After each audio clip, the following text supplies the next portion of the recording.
Today I'm going to ask you a very simple question. Have you ever wondered how objects get their initial value automatically?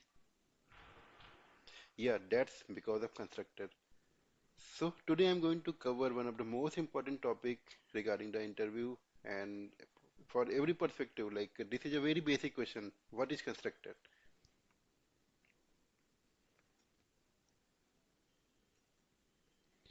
So today I will cover what is constructor and why we use them and how to write them. So what is constructor? Constructor is a special method that automatically runs when you create an object of a class. So it is used to initialize the object. Basically to set the initial value, we use constructor. So when the interviewer asks you what is constructor, you can just simply say like a constructor is a special method that automatically runs when you create an object of the class. So few important points regarding the constructor. So constructor name should be equal to the class name. So whatever is the class name, your constructor name should be the same as the class name. So constructor don't have return type. Even we cannot set as void as well. Third one is automatically called when object is created. So constructor is basically automatically called when the object of the class is created.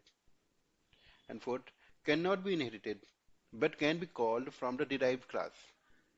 So these are the few important type topics, like these few important points you can say. So which you should not forget.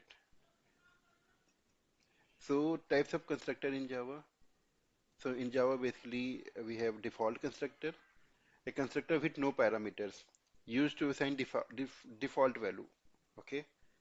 So second one is parameterized constructor. So it takes argument to initialize value when the object is created.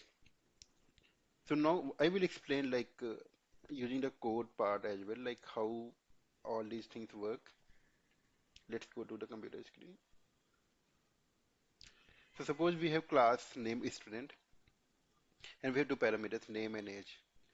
So default constructor, how we define default constructor? So this is a class name age and we define like name is equal to unknown and age is equal to 0. As we discussed, like we to initialize some default value, we use a default constructor. And when we create the object, it will automatically call and it will fill the value initially. How to, how to create the parameterized constructor? So this is the way how we define the parameterized constructor.